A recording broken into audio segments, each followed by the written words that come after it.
Vou fazer aqui passar a palavra para o professor Joaquim Bento de Souza. Ele é professor titular do Departamento de Economia da Escola Superior de Agricultura Luiz de Queiroz, Exalc-USP. O professor Joaquim, infelizmente, não conseguiu estar aqui conosco hoje, mas vai participar de forma híbrida, remota. Obrigada também, professor, por estar presente aqui.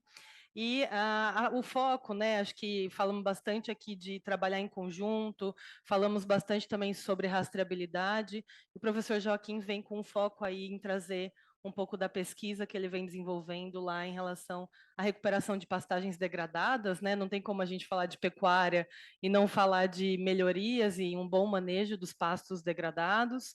Então, professor, por favor, se puder falar um pouquinho sobre quais são os impactos socioeconômicos e ambientais da recuperação dessas pastagens degradadas e qual que é a importância das metas do Plano ABC+, para a promoção de uma pecuária regenerativa e de baixa emissão, né? Sendo que a recuperação das pastagens ela é um ponto importante aí dentro do Plano ABC+, que nós temos em vigência hoje.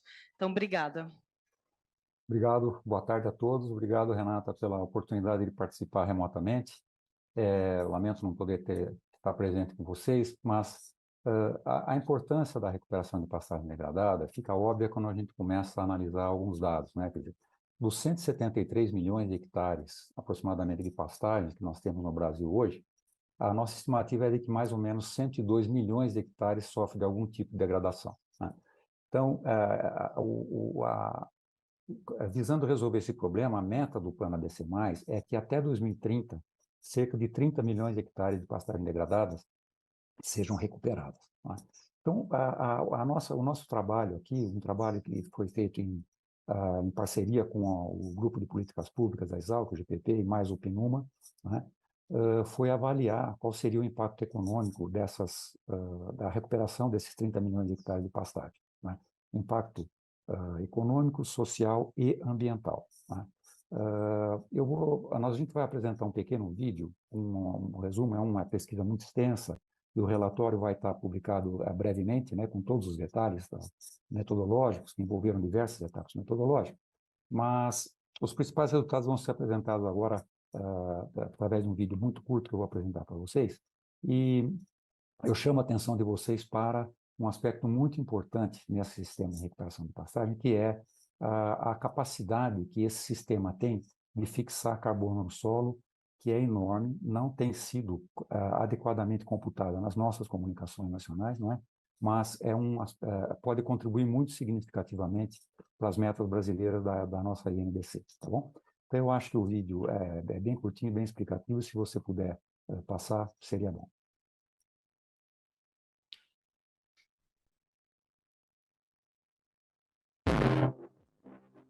Degraded or degrading pastures with few nutrients or in eroded soils. To different extents, two-thirds of Pastos degradados correspondem a 2/3 dos pastos no Brasil. Esse problema tem consequências ambientais e sociais. 30 milhões de hectares de pastos degradados.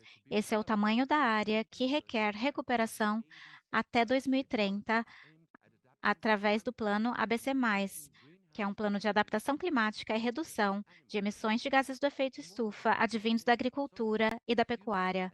E quais são os impactos econômicos, sociais e humanos dessa recuperação? Avaliar esses impactos é o objetivo da TIB, que é um projeto para agricultura e alimentos. E como a recuperação de pastos degradados funciona? Em resumo, é a recuperação direta de pastos através de práticas voltadas a recuperar a cobertura do solo e o vigor das plantas gramíneas, recuperando totalmente determinadas áreas. RDP também pode ser acompanhado pela integração de pecuária, que é uma tecnologia voltada à recuperação indireta, integrando os pastos e colheitas integradas. Isso busca a recuperação até 2030. No primeiro cenário, somente a recuperação é implementada. No segundo cenário, a integração com a pecuária também é implementada e ambos são comparados a uma linha de base. Uma previsão que usa tendências atuais demonstra que, em 2030, a maior parte das áreas recuperadas estarão em áreas rurais, um total de 10 milhões de hectares, enquanto que mais de 5 milhões seriam recuperados nas áreas menores. Uma dinâmica semelhante seria também utilizada com o CLI, ou seja, com a integração da pecuária. Agora vamos analisar o impacto dessa recuperação. Com 13 bilhões de reais de investimentos e 131 bilhões de financiamento, afetaria o PIB do Brasil, que cresceria em 1,3 e 1,62 até 2030. E esse crescimento aconteceria em todas as regiões, principalmente em áreas onde há grande produção pecuária. Economias menos desenvolvidas também teriam um crescimento real do PIB, o que contribuiria com o equity regional do PIB. Esses números também levariam a impactos sociais e humanos. Maior disponibilidade de produtos da pecuária diminuiria os preços. O aumento na atividade econômica também aumentaria os salários familiares, principalmente para os trabalhadores mais capacitados. Isso aumentaria o consumo na maior parte dos domicílios, principalmente o consumo alimentar. Embora todo tipo de domicílio pudesse se beneficiar, os danos ou os ganhos poderiam ser menores para trabalhadores menos qualificados, que teriam menos oportunidades de trabalho.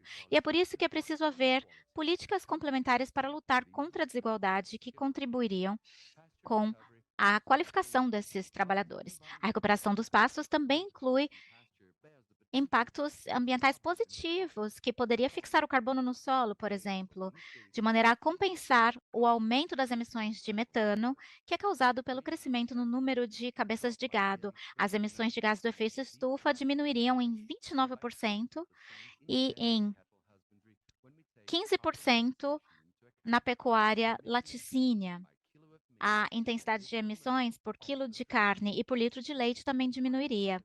Com uma produtividade mais alta e um melhor uso da terra, a demanda por novas horas de pastos cairia em todas as regiões praticamente. O RDP não seria suficiente para chegarmos a desmatamento zero em comparação ao cenário da linha de base, mas esperamos reduzir o desmatamento projetado da vegetação nativa em quase 6 milhões de hectares, ou até mais de 7 milhões de hectares, se a CLI, ou seja, a integração da pecuária, também for adotada.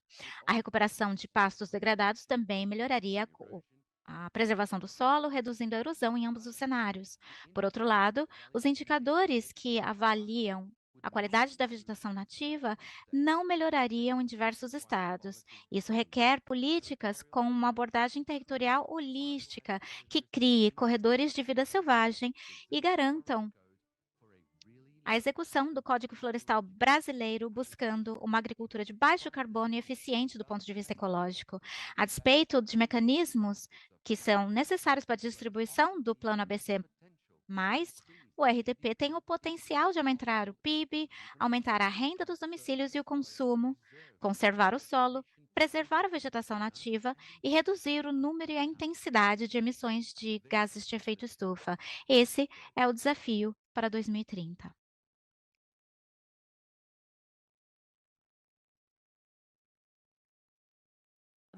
Obrigada, professor Joaquim, pelo vídeo, né? A gente tem mais um minutinho, se você quiser finalizar só com uma mensagem sobre o vídeo, né? Temos mais um minutinho antes de abrir para o pessoal que está aqui trazer as perguntas e os questionamentos. Pois não, Renata, o vídeo resume muito bem os principais resultados, né? E ele traz chama atenção sobre alguns aspectos, como, por exemplo, a questão da mudança tecnológica esse tipo de mudança tecnológica ser mais capital intensivo, né? E, portanto, deve afetar, de alguma forma, os trabalhadores menos qualificados. Essas são mensagens muito importantes, e também a questão da fixação do carbono no solo. Como eu falei, nós temos que prestar atenção nesse potencial de fixação, né? Em princípio, isso teria potencial para neutralizar as emissões da pecuária brasileira. Não tem sido contabilizado nas nossas comunicações oficiais, mas é um aspecto para o qual eu chamo a atenção, porque já está na mesa para debate.